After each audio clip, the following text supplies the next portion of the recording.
Namaste, Gosvami, Janananda, and the others. Hare Krishna. We've opened the book on the page, whatever Krishna's arranged. In the Bhagavad Gita, so we'll read this verse. Om Ajnana Timirandasya Nanandana Shavaka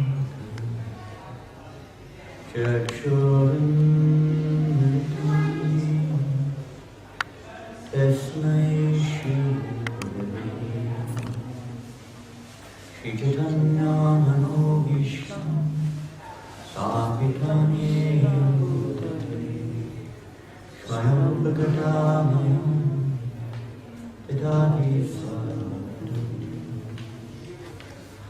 Vandemam Shri Guru Shri Yuddhapadakama Shri Guru Vishnascha Shri Guru Savajatam Sahaganarayanam Idam Tam Sarvaitam Sarvatam Parijana Saritam Krishna Chaitanya Shri Radha Krishna Sahagana Lalita Shri Vishakam Hey Krishna Karuna Sindhu Dinabandhu Jagadguru Govisha Gopika Radha Taptikanchana Range Madhe Vindameshwari Vishapanu Sadhete Namami Hari Ramsarvataruvyasya Kripa Sindhu Vyevacha Patitanam Pavanebhyo Vaishnavebhyo Namo Namaha Jaya Shri Krishna Chaitanya Prabhu Nityananda Shri Advaita Gadadhara Shri Vasadi Gaura Bhakta Vrinda Hare Krishna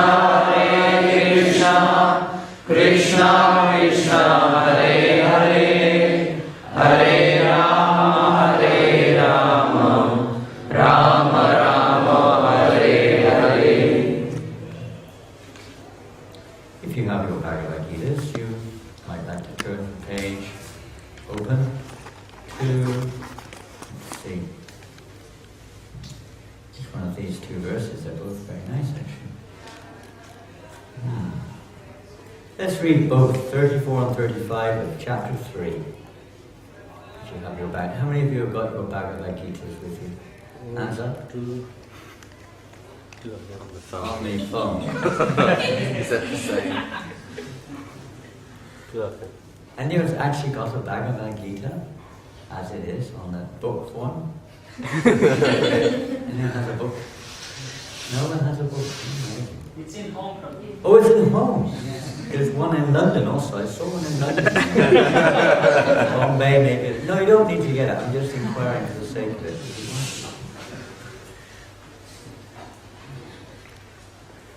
I traveled one time, I think on an airplane actually, and Srila Prabhupada was talking. He said, "Where's that verse? Where is that verse? Bring the Bhagavad Gita." He asked his servant. He didn't have one. He said, "Well, you haven't got one. Bhagavad Gita should always have." Just like the Christians, they generally carry their Bhagavad Gitas, their Bibles. So, same principle as they're saying. Those who are serious, they carry them around. Whenever necessary, if there's spare time they read, or if there's something they need to quote, they quote. The Prophet used that as a good example that we should also, with Bhagavad Gita. You can get these little teeny ones. I don't know, you have them here, they're small. They're like this, there's one black one there. Some of them are white or different. Doesn't matter the colour. Same thing inside, black or white. No discrimination here. So inside the topics are the same. One thing means Krishna giving his will, leaving his will. We can say when the person, in the case of Krishna, he never really leaves, but nonetheless we can say, he was here at a certain time, and he moved to another place, so to speak. Well, we also come and go all the time, we're coming and going. Krishna himself says, many births I and you have had, I can remember all of them, you cannot.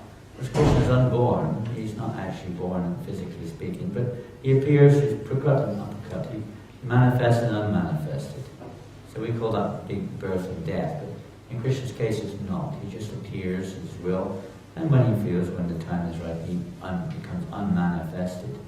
So similarly, a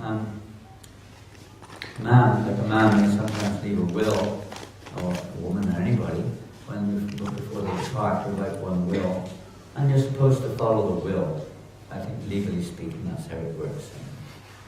And maybe he lives so much this, that, the other, what's happening to his estate, and so on, who pays the bills, whatever it may be. But in Krishna's case, he also has left a will. This is like his will. Bhagavad Gita is like Krishna's will. So Krishna conscious means learning how we can act according to Krishna's will.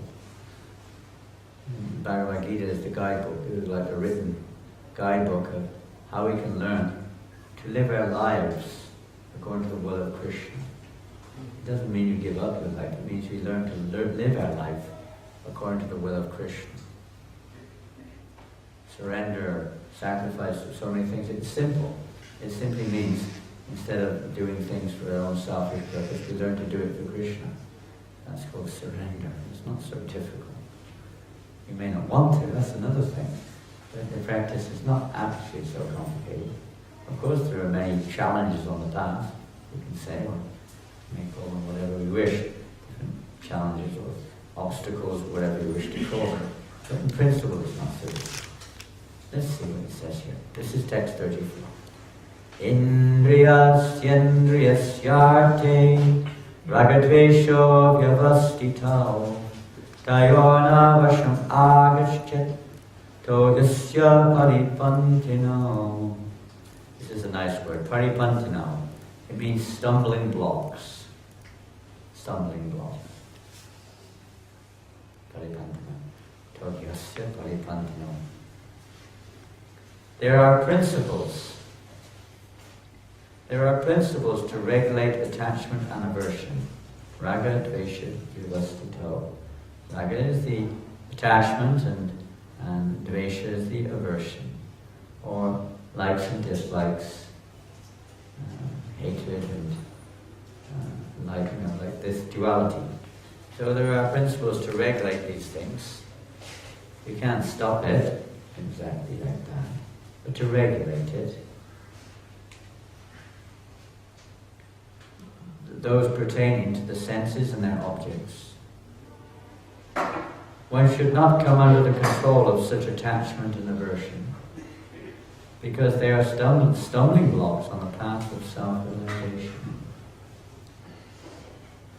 Not just attachment, but aversion. Both. This also refers to, for instance, the general three categories of paths that people follow. The Karma Kanda, Jnana Kanda, Upasana Kanda. Taking Upasana Kanda may also be within the bracket of Bhakti, devotional worship. So take those three paths, and one sees the different, they may be doing the same thing, but their purpose or their understanding is different.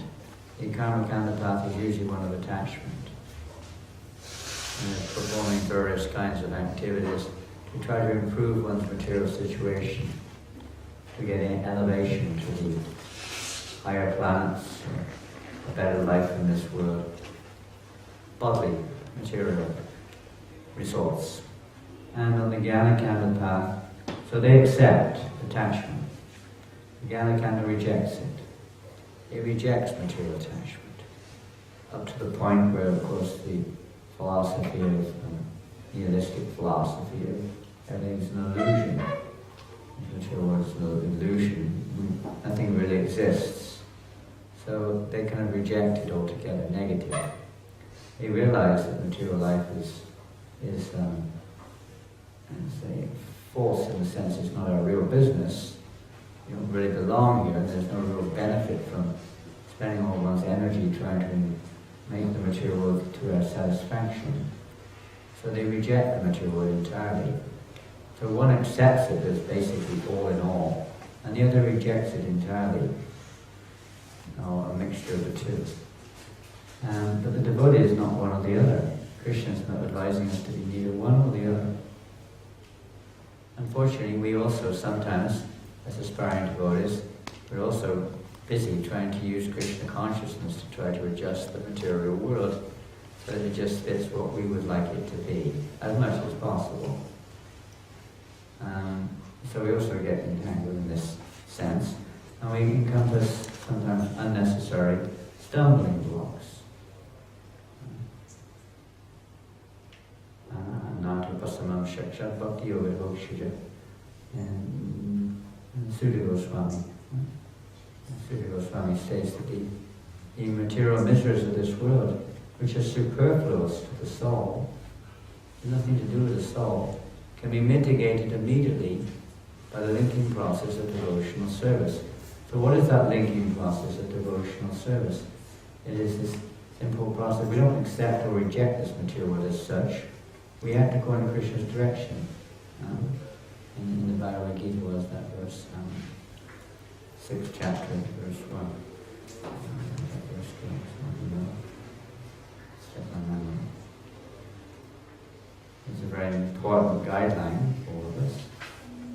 Anashta kama palam karyam karam karoti susamyasi chiyogi chandanyavadnir chakriyavam. That we should perform our duty. One who is unattached to the fruits of his work, and who works as he is obligated, is in the renounced order. He is the true mystic, not one who does nothing.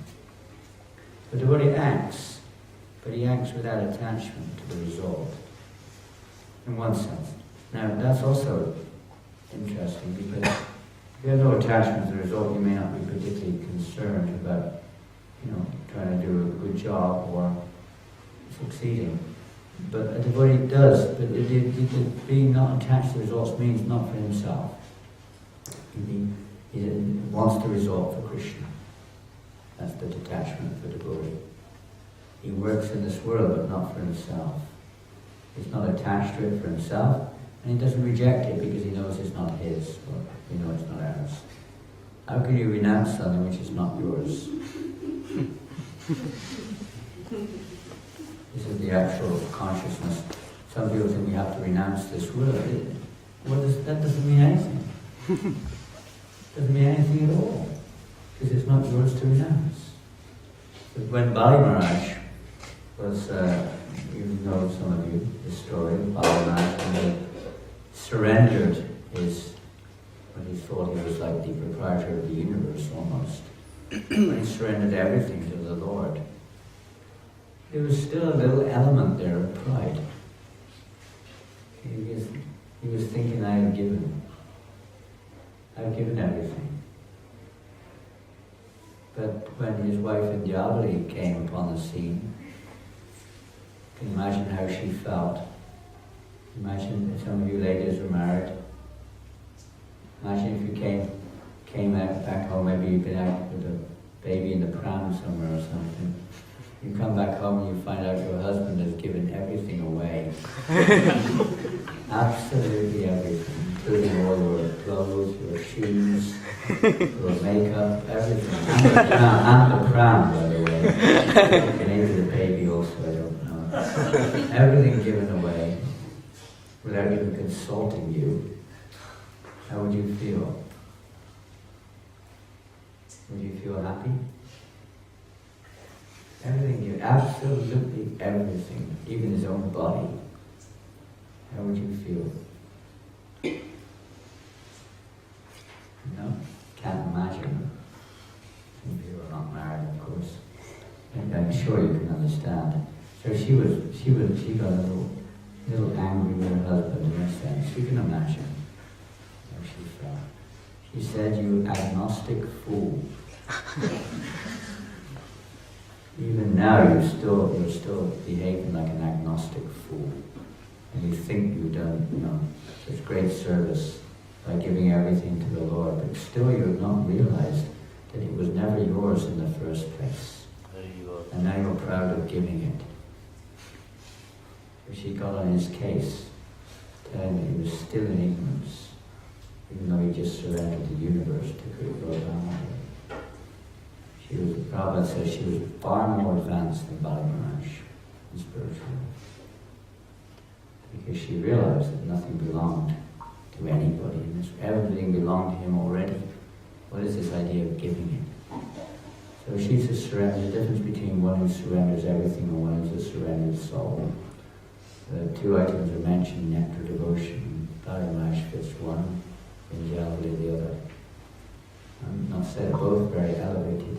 And of course, Bali Maharaj is a Mahajan, so he was playing a part, teaching us the higher principle of surrender or renunciation or whatever you want to call it. That understand everything belongs to Krishna and everything should be used in Krishna's service. That's all. Our body, our mind, everything. Our senses, our wealth, our family, everything ultimately, we may be the protector for the time being. We're responsible. But ultimately it all belongs to Krishna, all came from him. Everything is his energy. Everything comes from him. How we use it, we have a little free will. That's where our free will comes in. We can choose to see it as mine or ours or whatever. Or we can see it as belonging to Krishna. The Bhagavad Gita is to teach us to see how everything is related to Krishna. The job which you do, the studies you're doing, the family which you have, the body which we have, everything. Of course, we can also see our problems related to Krishna. We don't blame Krishna for them, but we can see them in relationship with Krishna. The obstacles in relationship with Krishna. Everything has its relationship with Krishna, directly and indirectly. Prabhupada writes in the purport, those who are in Krishna consciousness are naturally reluctant to engage in material sense gratification. It's not artificial.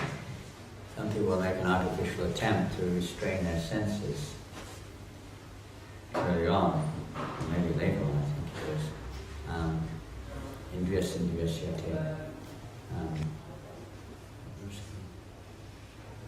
That's the verse we're on now. But later on there's another verse which describes those who restrain themselves from sense objects, but whose mind dwells on material sense gratification, simply delude themselves, and what we call fools or pretenders. It's not a question of just artificially restraining ourselves, a question of learning how to engage ourselves in a positive way. Krishna consciousness is primarily positive. Ultimately, it's absolutely positive. But even our stage is primarily positive in learning how to recognize what we've been given and how that can be best be utilized for our own benefit also. You may say, oh, for Krishna's pleasure, but it's really also for our pleasure. If you use it for sense gratification, you see, in the sense of the wise person, the intelligent person, he's not interested in sense gratification because he knows that sense gratification, material sense gratification that is the source of suffering. It has a beginning and end, is the cause of suffering. Most people are so busy trying to enjoy their senses, they don't realize that that's like drinking poison, basically. They're just causing their own distress in the future. You don't realize that what we're suffering from now is a result of our past endeavors to enjoy our senses. And if we're still continuing to do that, then we're just perpetuating the same process. In the name of satisfying our senses, we're actually disturbing our senses and causing ourselves more disturbance in the future. That's all. People don't realize that. They don't want to sometimes. Atheistic or whatever. But the wise person, he's not interested in sense gratification like this. And he doesn't just restrain himself from sense gratification, however, that doesn't work very well either. That's a very difficult path.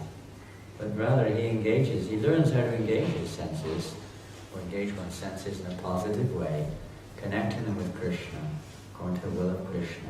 And that way, one becomes freed. One becomes free. There are regulated principles. There are principles to regulate this. And this is actually the path to freedom. Prasadam, the verse I said, Prasadam and Gacchati.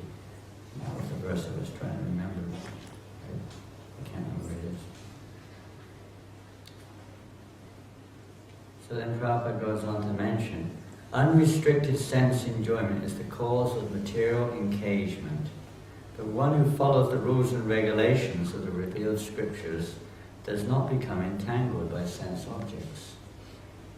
This is because this is Krishna's path. Everything is Krishna's path in one sense.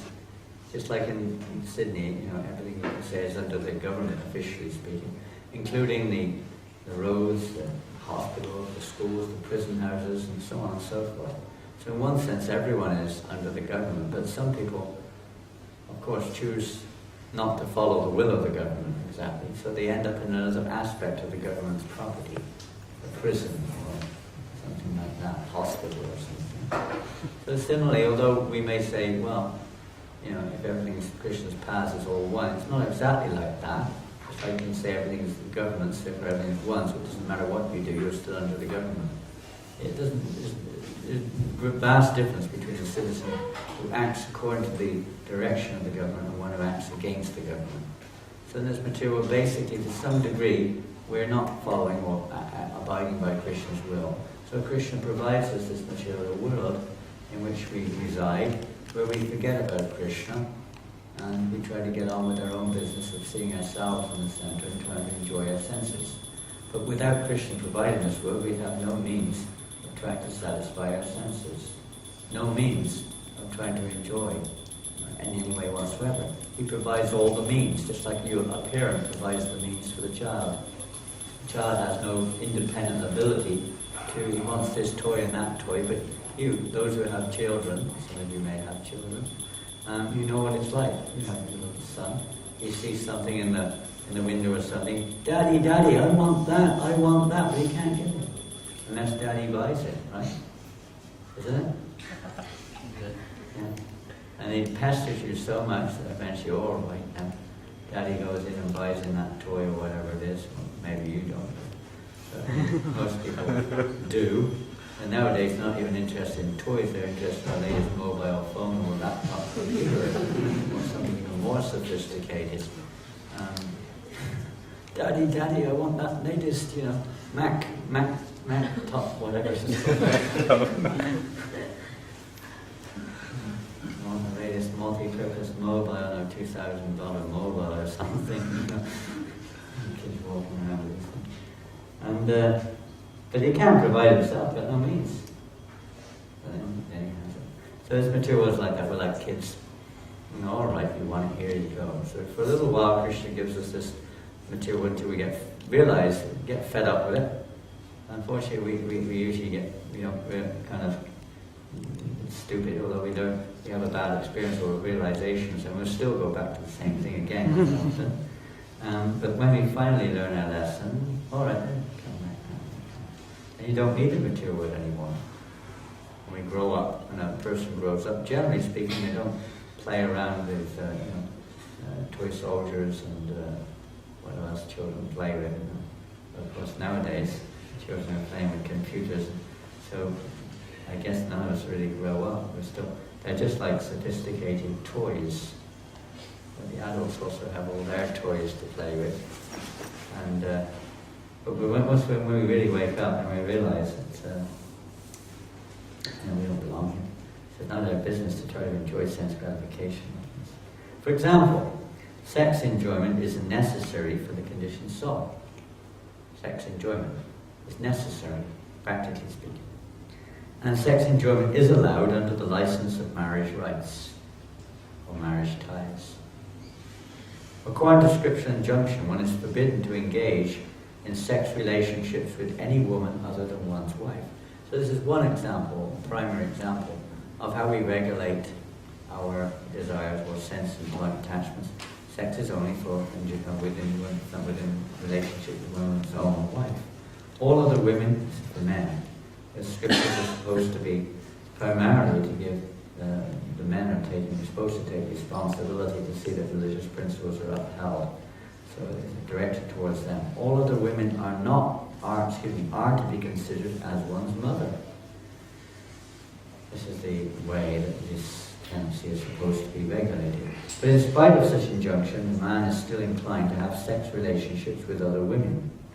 These propensities are to be curbed, otherwise there will be stumbling blocks on the path of self-realization. As long as the material body is there, the necessities of the material body are allowed, but under rules and regulations. And yet we should not rely upon the control of such allowances. So they're allowed under rules and regulations, but we shouldn't also become over-dependent. In other words, as if that is the all in all, and now that's all we have to do. And successful. The rules and regulations are meant, just like our Varnashram system, ultimately it is meant to free us from attachments in this world and to bring us to becoming attached to Krishna. It's not just to make material life comfortable. The rules and regulations and guidelines are not just so we become free of karma, live a better life in this world, happier life in this world, and so on. That may be there, but that's not the purpose of it. The purpose of it is that we gradually become purified, freed of this attachment to self, material, sense gratification. That's the point. And attached to Krishna. The sense enjoyment, this is a nice thing. One has to follow those rules and regulations, but not attached to them. Sometimes in Veda Bhagavatas, they become very attached to the rules and regulations. And that's like the all in all. They never go beyond it. Stay in this material world. You could say pious, following. But that's not the goal either. That's still material. Just regulation is not the goal. That's just to help us to come to realization. Because practice of sense gratification under regulation may also lead, of course there's always danger, it may also lead one to go astray. You can't just kind of guarantee you can just stay regulated. As much as there is always the chance of an accident, even on the royal roads. There's an accident on the royal roads, there's chances there. Although they may be very carefully maintained, no one can guarantee there will be no danger, even on the safest road. The sense enjoyment spirit has been current a very, very long time owing to material association.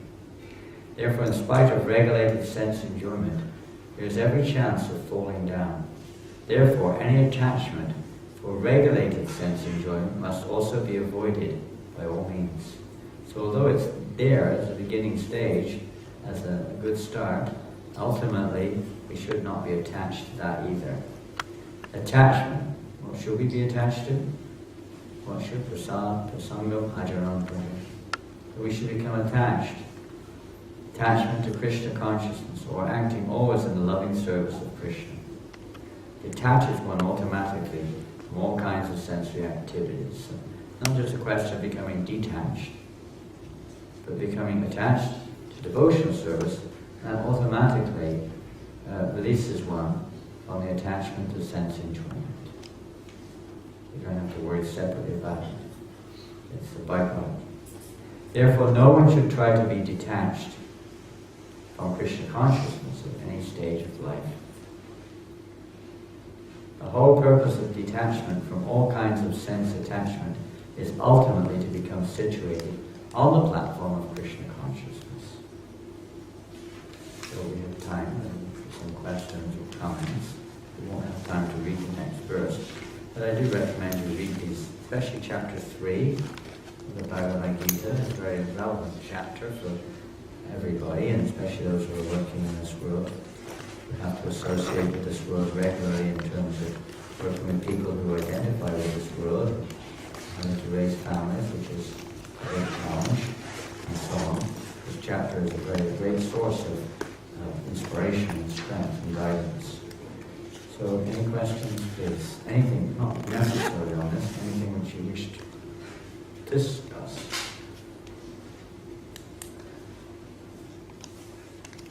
Don't all ask at once, please. Loud and clear so we can all Please explain hear. about some spiritual You're a planets. ventriloquist. Oh, sorry. I was looking at you and I thought you were asking.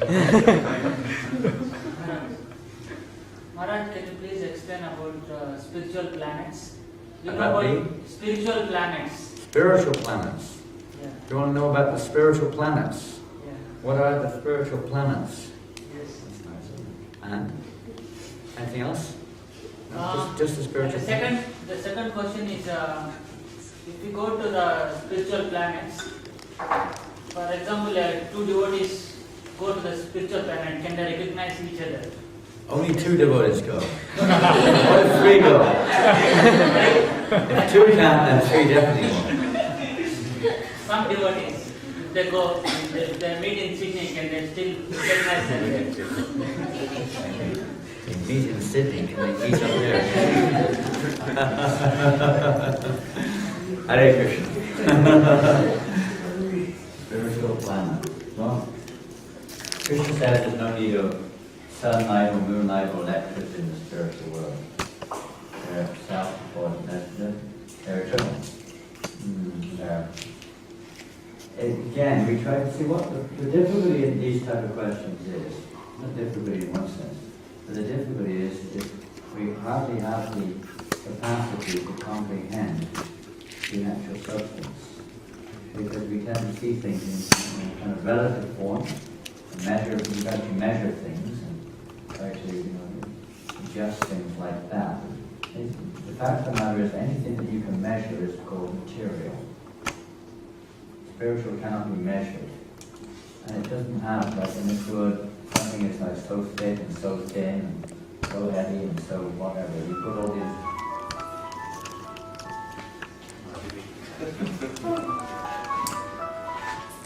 No, it's right with that. It's a very beautiful sound. I'm enjoying it right now. Don't worry, there are no mobile phones in the spiritual world. What's the difference between the spiritual plans and the material plans? There are no mobile phones in the church. No, they're devoid of all these images in the spiritual world. So you can't really measure it. Everything is pure from spirit, pure from man. But it also has form. Now when we use the word form, one tends to relate it to what we experience in this world. Thus people have a great difficulty with spiritual form. And many spiritual practitioners therefore conclude there is no such thing as spiritual form. Because form automatically, one sort of relates that to physical. But it's like, for instance, we got this body. Now, the understanding is that this body is shaped according to the shape of one's subtle body, which you cannot see. It's there. Or even the clothes that you wear are according to the shape of their physical body. The physical body according to the shape of the subtle body, and the subtle body according, of course, there's a lot more other factors, but in principle, according to the nature of the desire of the soul. So it's really resting in the soul. The form doesn't take shape without the soul. Everything remains in what's the unmanifested form of Mahatma.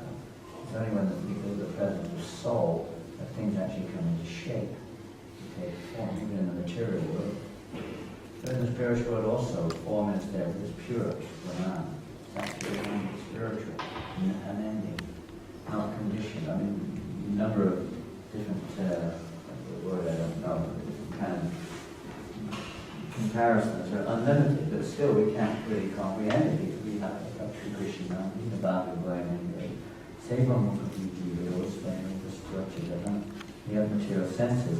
The material senses, we're trying to perceive something which cannot be perceived with material senses exactly. We can have some kind of comprehension to a certain extent. We can't perceive it exactly with our present senses. It's not possible. Something should reveal it when our senses become purified. So the spiritual nature is devoid of the effects of the modes of nature. There is no birth or death. There's no suffering, there's no anxiety, there's no envy, there's no greed, lust, etc., etc. You can go on and on and on. So you can make the spiritual world here right now in Sydney. You don't have to go up there to meet each other. You can meet each other right here in Sydney in the spiritual world. We just have to come to this platform where our senses, our mind, our consciousness is pure. And then we can understand these things. As far as souls meeting each other up there, and whether we'll recognize each other up there, well, Prabhupada did say we'll have ISKCON also in the spiritual world. So, whatever that means. Because Prabhupada was just, in a sense, giving us something we should relate to whether or not we'll be able to recognize ourselves in that sense of the way we're talking about, because we don't even recognize each other now. We don't know who we are right now. We're looking at a physical body, and to some extent there's some understanding of a soul or a person within. But that's changing all the time. We don't even really understand. When we understand each other now, then that becomes an eternal relationship. But otherwise, the relationship, it's like we give the example. There's a very interesting pastime in the Srimad Bhagavatam. King Chitraketu, whose son died, he was devastated. And when, after some time, Angara Muni, long story, but it's very short, and Narada Muni came on the scene, they tried to save him from his lamentation. He was very much lamenting the loss of his child. Because when we lose those who are very close to us, it is a very painful experience. We all know, we've all experienced it. And it's natural that one feels lamentation, even elevated souls, for some time. But even Arjuna was lamenting, especially after his death of his son Abhimanyu. This is quite nothing, totally normal in this material world, but it should not be perpetuated. We should, again, come to our intelligent platform, the real platform.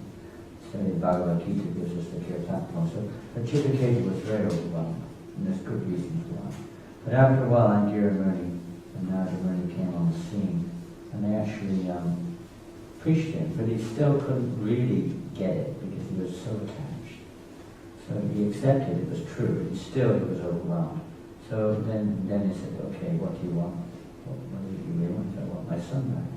All right, they brought his son back into the body. They have that power. So then the son came back to life again. And he started to speak, although he was a young baby, like a baby almost. Started to speak to the father. And the father was ecstatic. He started to, he went from very happy to have a child, and he had one child. And then he was devastated when he lost the child, and again he was overwhelmed, almost you could say ecstatic, and his child came back to life again. So then, my darling son, he was going. And the son said, who are you? He said, I'm your father. Which father? Which father? I'm your father. Which lifetime? I've had billions of fathers and mothers. In which lifetime were you my father and mother? He started to preach to him about the actual nature of the soul, the person, and not the body, not this temporary mind and body, which we consider me and you and everyone else. And when we actually do have some realization of who we are, then yes, so first we have to recognize who we are. Don't worry up there, you don't want to see your friend with his false teeth and glasses and grey hair and wrinkles. Some Christians, they portray this in heaven as if you're going to be there with your auntie and uncle and your dog and television set and everything else, the laptop and mobile, they're all up there. Same ones you had down here, they still don't work. Oh, the difference is they all work up there. There's no bill, you have to pay the bill.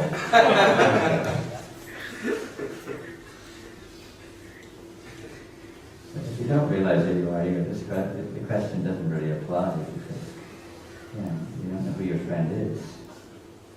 You understand? Yes. You've got to realize the real nature of the identity of the self. When we realize that, you're already in the spiritual world anyway. So there's no material form, but the form is spiritual. When we realize our spiritual identity, takes time by using this material form according to the directions of Krishna, short-term environment. Gradually that realization can come. The same in the spiritual planet. You'll realize that this is the spiritual planet right now. But because our consciousness is covered, we're seeing it differently. It's just the nature of Maya. We see things in relationship to ourselves, and we measure everything in relationship to ourselves. Everyone does that. The ant does it, the demigods do it, we do it, demons do it, everyone does it. We all come up with a different conclusion and fight over it. But none of us is right. We're all wrong, I should say, or incomplete perspective of things in this world. So this is the real solution. So that's your next question. Do you really understand it? So, any questions? So the lady said, and we'll come back to that in a second. How can we know if someone has worked out their karma and that they're Krishna conscious and will not be born again? Are there signs that can tell us that someone won't be born again? Karma is an interesting thing because oftentimes we think of karma. It's a very, very intricate subject matter, of course. But sometimes we think of karma only in terms of physical reactions. I'm not saying you do, but most people do. You break your leg, you lose your money, or something bad, something like that. Experience legal problems, and so on and so forth. Okay, it's my bad karma, when will I be free of my bad karma? But karma that's just a secondary thing actually. The actual karma is the thought patterns and the desires which we cultivate, which we have in our mind, and so on. That is also karma. And we don't necessarily think like that because we're still identifying ourselves with the mind, but it's actually a karmic reaction. All the desires and things that we experience in our mind is a karmic reaction. And there are tendencies going one step further. The Buddhists, they're also karmic reactions from our previous association, which formulates a particular tendency to see the world around us in a particular way. That's also karma. So when our tendencies start to change, our desires start to change away from the material world towards Krishna, then this is a sign that a person is becoming free of his karma. And he may still have a broken leg, and he may still be in debt, and he may be doing this and that, but that's not the real sign. You have no more problems with that. The real sign is you have no more your desires for engaging in activities. Karma actually is defined as activity which causes the future development of material bodies. So when we have no more desire to engage in activities which will cause future development of material bodies, you are really becoming free of your karma. And because you're asking for some symptoms, and you're becoming more and more inclined, desires, let's say, for Krishna and or devotional service to Krishna, etc., are increasing. Then this is a sign that you're definitely becoming free. And there may be other signs too, but this is one sign which we can experience that a person is becoming free from karma. Now in the beginning, you may not be able to experience that. You have to finish now, or we start for 2 minutes? In the beginning, that may not be the case, because the first thing that will come up usually is this. Just reminder.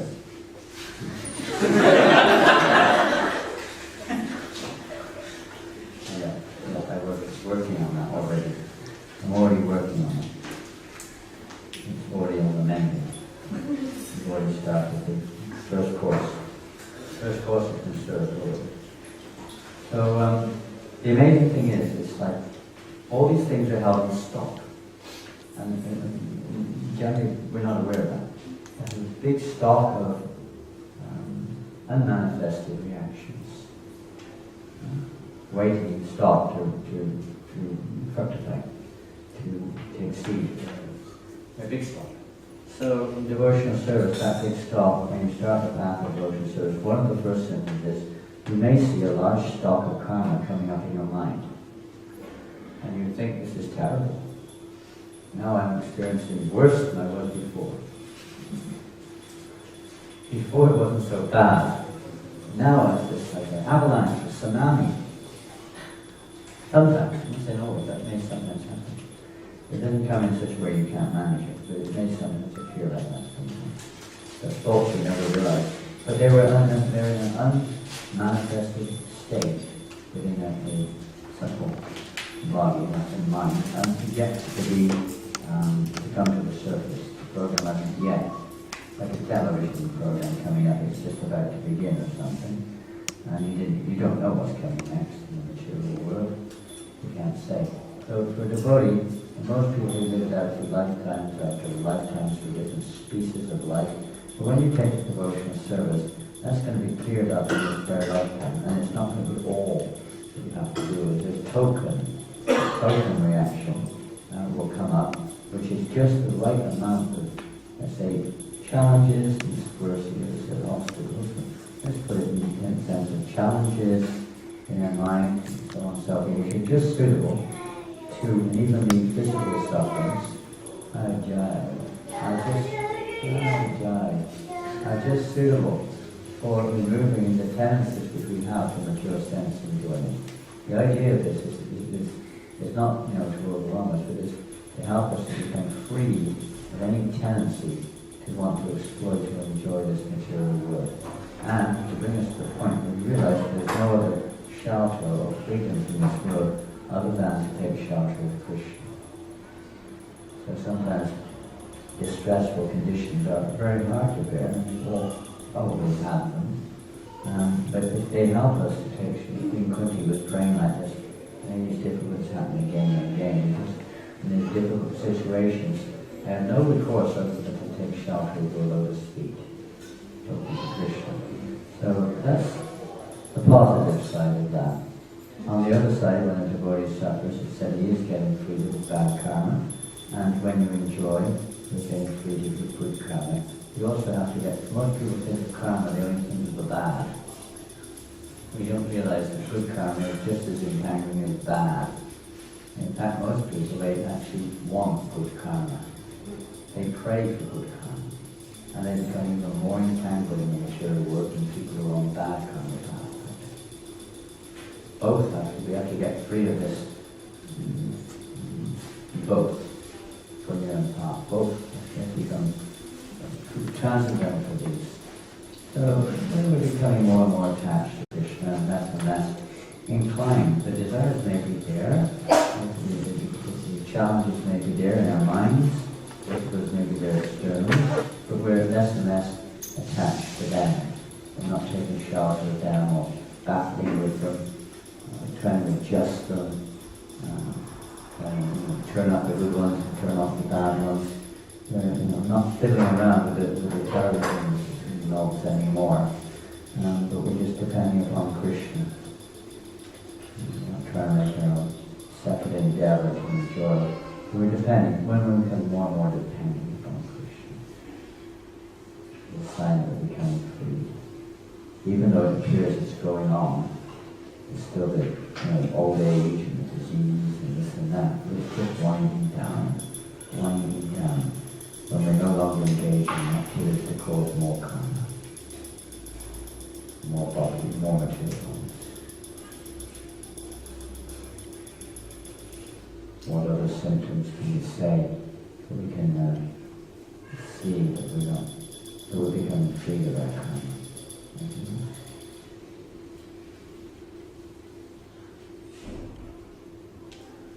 You already are by asking that question.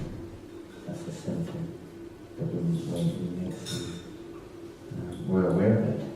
Just being aware of it is a big beginning. Being aware of it. And when we make that change in our life,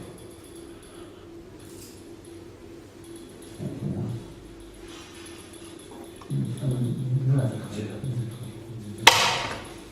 You were saying that we should not come under control of attachment aversion. Christians. Sorry, Krishna's saying. So sometimes we see that just to somehow some pseudo way to maintain a Krishna consciousness, we try to use some avoidance techniques. But how do we see to it that this avoidance not taking over our actions? like we not just have people with avoiding this. Avoidance. Yeah. Let's see if I got this right. Avoidance techniques to avoid what? So let's say, let's say if you're Prabhu and you're trying to avoid, political association marketing, Okay. something like that. To use some techniques. Well, there's only one real technique, and it must be ultimately successful technique. Maybe in some situations you have to, for instance, if you're married and you've still got an inclination for others' wives, which is a point mentioned here, then that was not the scenario we're referring to.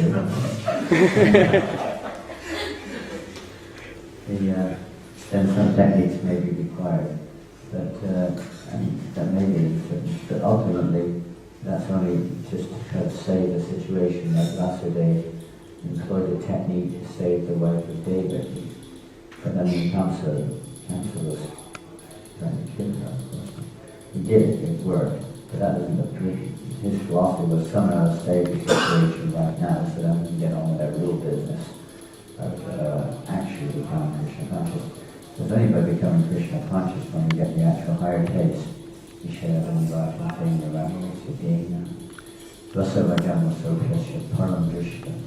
Only when you've got a higher taste, then we can become free of these tendencies for the tastes of this world. So we have to develop a higher taste, not just techniques to avoid the taste of this material world, so to speak. But they may be helpful at some stages. But we can't become attached to that. That's referring to this also, rules and regulations. We fall into the same category really in terms of artificial shelter or temporary shelter, mechanical shelter. You can't depend on those things, and the danger is when they become over-dependent on techniques if we're not careful. It should be with good guidance and consultation, other more mature personality, Guru Shastra society, if you're going to employ these things or not. But the most important thing is to summon and ultimately take shelter of Krishna, and not employ the techniques given by Krishna, and not temporary techniques that have like a painkiller effect. They may have a temporary benefit or need, but ultimately they don't cure the problem. Problems are cured by Krishna, really, Krishna consciousness itself. But that's the main thing, we have to try to cultivate.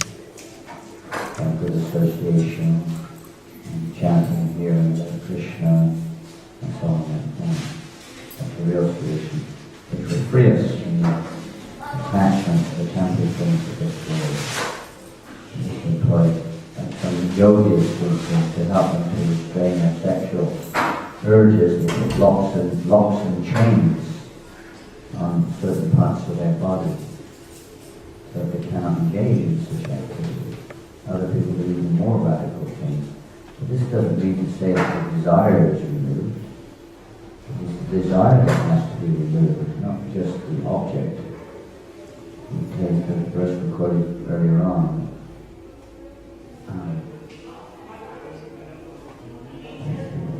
The whole verse. But one who restrains himself from the sense objects, but whose mind dwells on them, and is sort of a fool and pretender. So we don't want to be fools and pretenders. We've got to realize where we're at and know what to be done at that stage, and so we can become pure. So that there are techniques to control the urge or the desire and tendency, and that is the process of Krishna consciousness. Others may have other processes, but it's certainly included within the process of Krishna consciousness. How to control the mind, how to channel the mind positively, how to replace it with something more attractive. For example, she was given of a child playing with a broken glass, how to. You don't just take the glass away, it won't work. You have to give the child something else, which the child will take and automatically drop the glass. So that must be not just a technique to drop the glass, but because you're conscious giving your child something else, because he may pick the glass up again. So there's something more tasty, just techniques alone, it's not something more tasty. It may be helpful at the time being, but it's not the solution. It's rather something more tasty. So the tendency for those things is reduced. Moving along, now we'd like to also mention that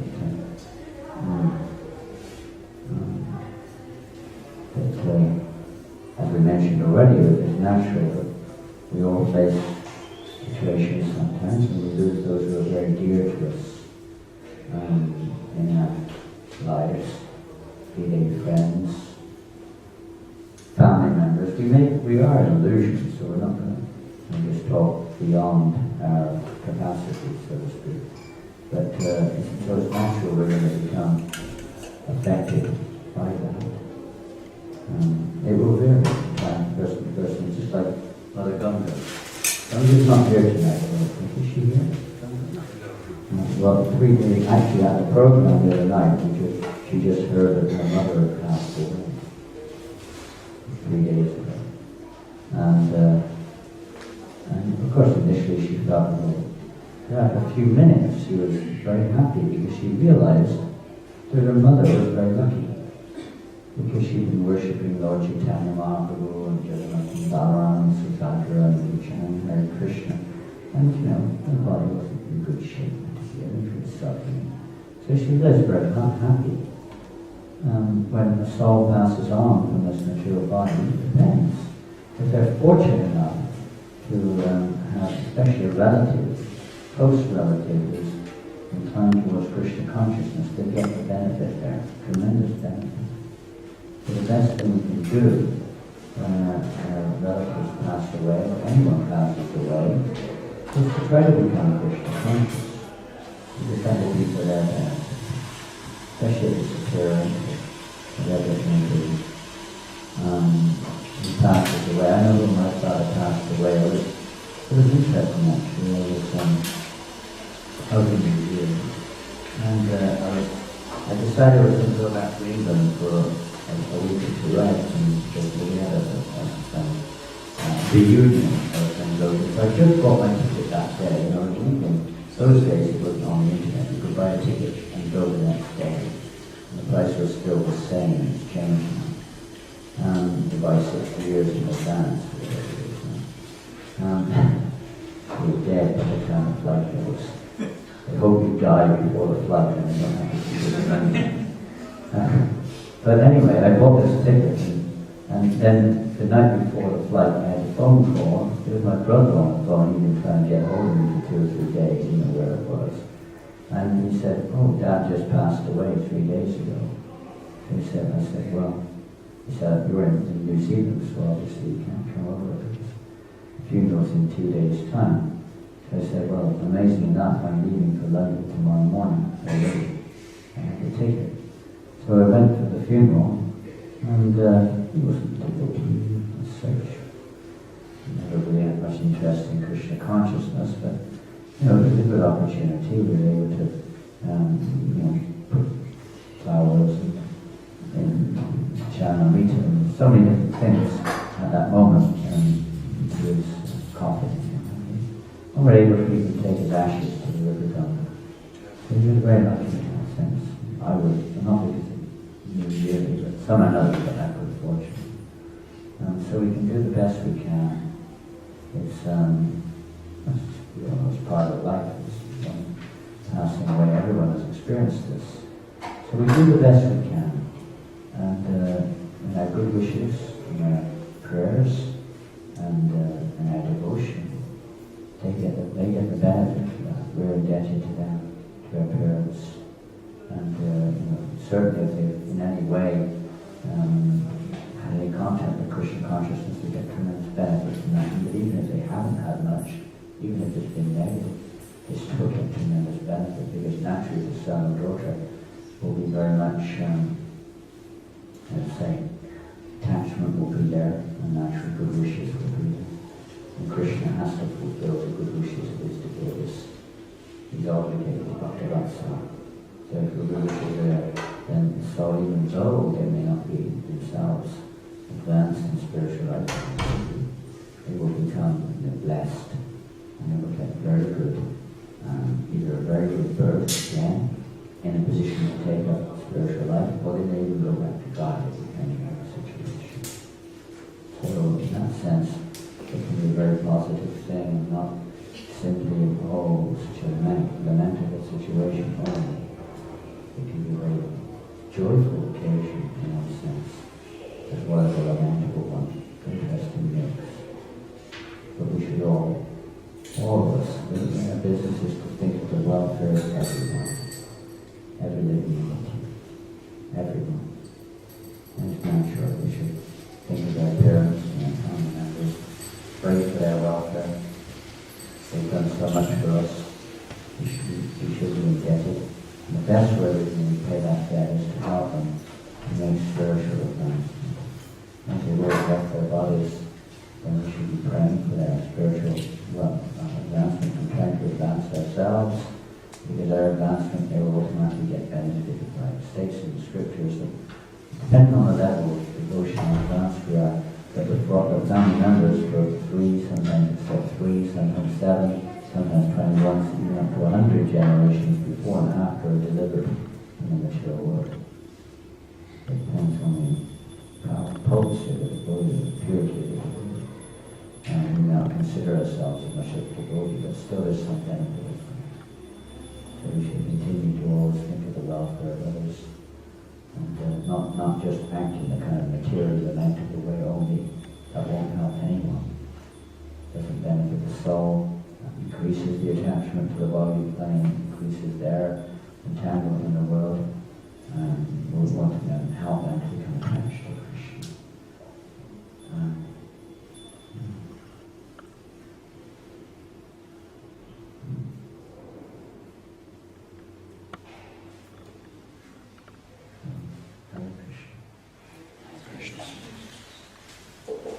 If anyone has any more, I'll be here for a few more minutes, probably. Don't know for sure. Probably be here for a few more minutes at least.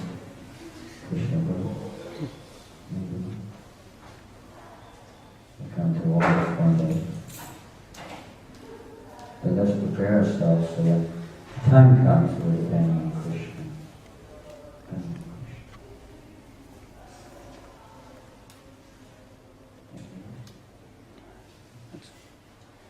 Is there anything personal which you want to mention? And any announcements from?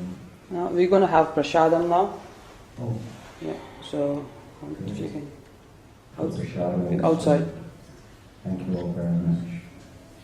Please try to understand that by following the Bhagavad Gita as much as you can, it is for our benefit and for the benefit of everyone else, including one's parents.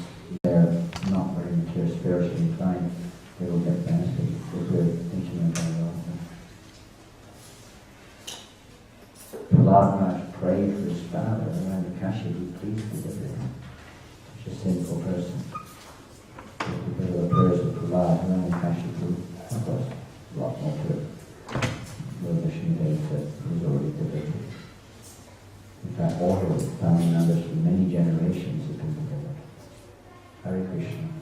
Hare Krishna. Hare Krishna.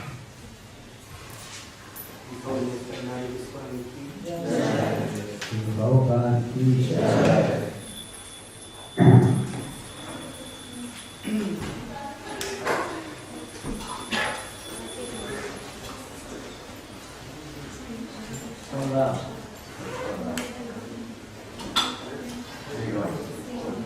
You're running off with the shot pretty quick, huh? You're having 100 already.